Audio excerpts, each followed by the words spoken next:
আজ আমরা ইলেকট্রোস্ট্যাটিক্স এর কুলম্বস ল নিয়ে আলোচনা করব। ইউনিট 1 এর ইলেকট্রিক ফিল্ড চ্যাপ্টারে কুলম্বস ল খুব ইম্পর্টেন্ট। কুলম্বস ল হচ্ছে একটা basic law for electrostatic force. বিভিন্ন টাইপের ফোর্স আছে। কিছু ফোর্স হচ্ছে কন্টাক্ট ফোর্স, বাংলা হচ্ছে স্পর্শ বল।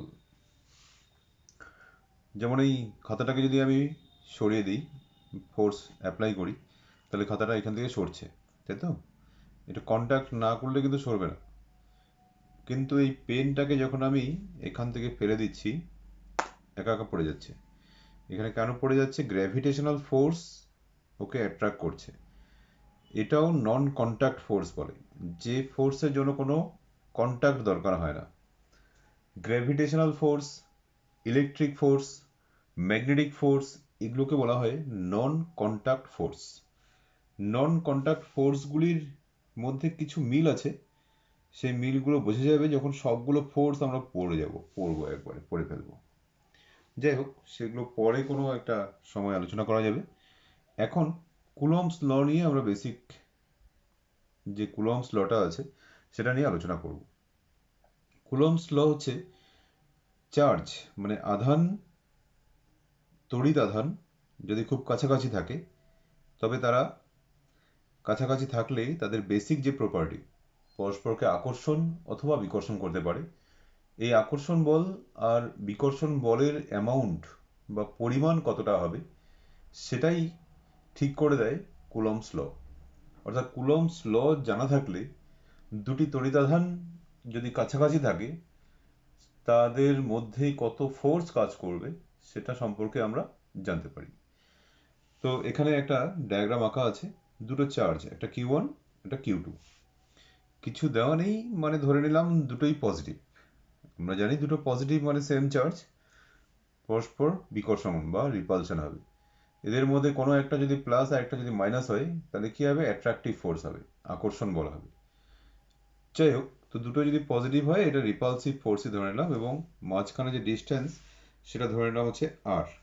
সেটা এক এক বইতে এক এক রকম দেওয়া থাকতে পারে, কোনো বইতে ডি দেওয়া থাকতে পারে, কোনো বইতে আর দেওয়া থাকতে পারে, সেটা ইম্পর্টেন্ট ব্যাপার না, বোঝা যাচ্ছে। তো বেসিক প্রপার্টি হচ্ছে এদের মধ্যে একটা বল কাজ করে, সেই বলটা কত সেটাই আমাদের জানা দরকার, এবং সেটাই কুলম্বস ল। আচ্ছা, এই বলটার জন্য সূত্র বা ল যেটা, এরকম এফ দিয়ে যদি ফোর্স বলকে রিপ্রেজেন্ট করা হয়, এরকম লেখা যায় F is proportional two Q1 into Q2। চার্জের যে অ্যামাউন্ট আছে তাদের গুণফলের সমানুপাতিক। এটা একটা। আরেকটা ল হচ্ছে এফ ইজ প্রপোর্শনাল টু, চলে inversely proportional to R square, ডিস্টেন্সের স্কোয়ারের বর্গের স্কোয়ারের ব্যস্তানুপাতিক, ইনভার্সলি প্রপোর্শনাল। অর্থাৎ ডিস্টেন্স যত কম হবে, বোঝা যাচ্ছে ফোর্স তত বেশি হবে।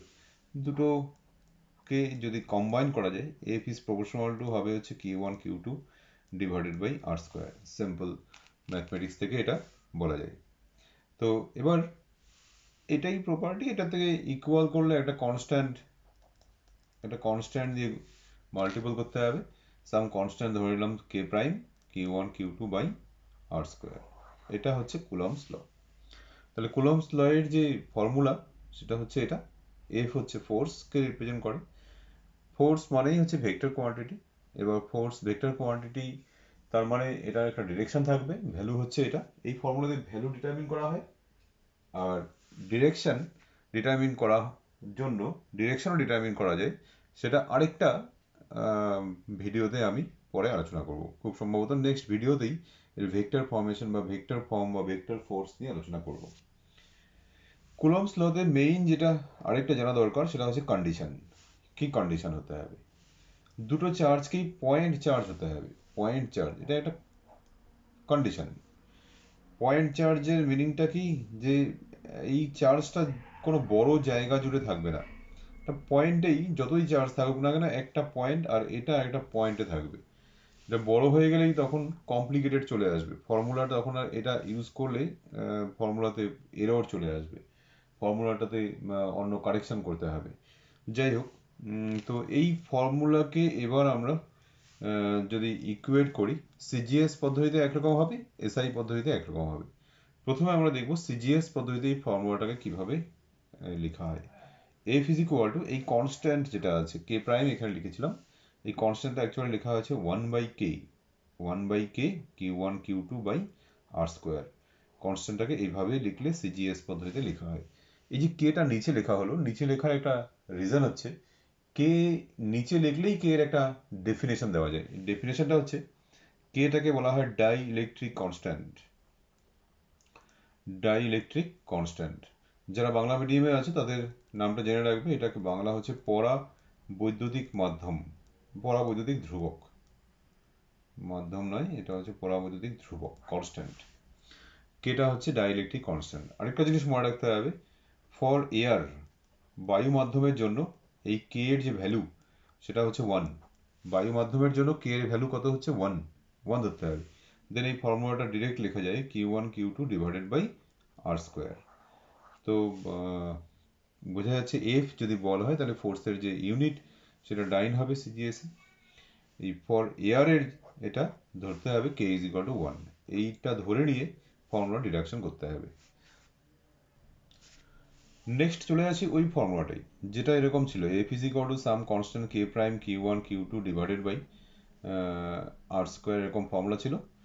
এইটাকে এসআইতে যদি আমরা কনভার্ট করতে চাই, এসআইতে যদি কে প্রাইমটা কত হবে সেটা বের করতে চাই, জানতে চাই, সেটা হচ্ছে এরকম, এসআইতে ফর্মুলাটা হয়ে যায়, কে প্রাইমের জায়গায় লিখতে হয় 1/4 pi epsilon into Q1 Q2 divided by R square.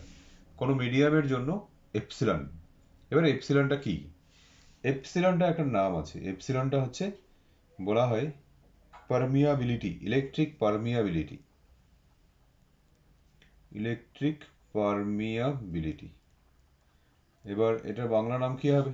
এটা মনে হচ্ছে তড়িৎ ভেদ্যতা, এটাকে বলা হয় তড়িৎ ভেদ্যতা। এবার ফর এয়ার, এয়ারের জন্য এই কনস্ট্যান্টের ভ্যালু কত হবে? এই এয়ারে এটা কিন্তু 1 না, সিজিএস পদ্ধতিতে কি ছিল, 1 ছিল। এটা হচ্ছে এপসিলন 0 ইজ ইকুয়াল টু, এটা ফর এয়ারে এটা একটা ভ্যালু আছে, ভ্যালুটা মুখস্থ রাখতে হবে, 8.854 ইন্টু 10⁻⁻12। এটা এসআই ইউনিটে যা হবে, অ্যাকচুয়ালি এটা ইউনিট হয়েছে coulomb square, coulomb square newton to the power -1, metre to the power -2। তো এটা হচ্ছে এপসিলন জিরোর ভ্যালুটা, এটা মেমোরাইজ করতে হবে। তো এই এপসিলন আর এপসিলন জিরো, এবার এই যে constant epsilon R epsilon zero, এই দুটো রেশিও করলে এটা একটা নাম আছে, এটাকে বলে epsilon R. Epsilon R, R for relative, এটাকে বলে রিলেটিভ পারমিয়াবিলিটি, রিলেটিভ পারমিয়াবিলিটি বা আপেক্ষিক তড়িৎ ভেদ্যতা। এটার নাম হচ্ছে আপেক্ষিক তড়িৎ ভেদ্যতা। তো বোঝা যাচ্ছে দুটো সেম কোয়ান্টিটি রেশিও, তো এটা ইউনিট নেই। তো এই রাশিটার হচ্ছে কোনো ইউনিট নেই, একক নেই। তো এটাও কোনো কোনো জায়গায় লাগে, epsilon is equal to epsilon R into হচ্ছে এপসিলন জিরো। এবার যে কোনো রাশিরই ইউনিট থাকতে হবে, ইউনিট থাকে, যেরকম 1 সেন্টিমিটার ফোর্স হলে 1 ডাইন আর 1 নিউটন, সেরকম এখানে যে চার্জ বা আধান নিয়ে আলোচনা হচ্ছে, বা ফোর্সগুলোর মধ্যে ফর্মুলাতে আধান আছে, তাই এখানে কুলম্বস ল থেকে ইউনিট চার্জের ডেফিনেশন দেওয়া যেতে পারে, এটাও ইম্পর্টেন্ট। ইউনিট চার্জের definition, definition of unit charge কিভাবে দেওয়া যাবে। তো দুটো সিজিএসেও একরকম হবে, এসআইতে একরকম হবে। তো ফর এয়ারে তো এটা কত হয়ে যায়, 1 হয়ে যায়। F is equal two formula হয়ে যাবে Q1 Q2 divided by R square. এবার যদি এমন হয় যে দুটো ইকুয়াল চার্জ, ইকুয়াল যদি চার্জ হয়, ইকুয়াল চার্জ হলে Q1 is equal to Q2 is equal two ধরে নিলাম কিউ, কিউ ধরে নেওয়া হলো।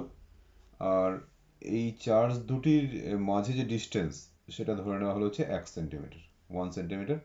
এরকম দুটো সেম চার্জ যদি 1 সেন্টিমিটার ডিস্টেন্সে থাকে, তবে এদের তো ফোর্স হবে, যদি সেম টাইপের হয় তাহলে রিপালশন ফোর্স হবে, আর যদি অপোজিট চার্জ হয় তাহলে অ্যাট্রাকটিভ ফোর্স হবে। যেটাই হোক সেই ফোর্সটা যদি 1 ডাইন হয়, দেন এইটা যদি এই ফর্মুলায় আমরা পুট করি, 1 is equal to Q square divided by 1 square, then Q is equal to কত হচ্ছে 1। এটা হচ্ছে কিউ এর ভ্যালু 1 হলো। আমরা এটারই ডেফিনেশন যাচ্ছিলাম, ডেফিনেশন অফ ইউনিট চার্জ। তো এখান থেকে ডেফিনেশন দেওয়া হয়ে গেল। তো কিউ ইজ ইকুয়াল টু 1, তো এটার যে লেখা হয় এইভাবে 1 ইএসইউ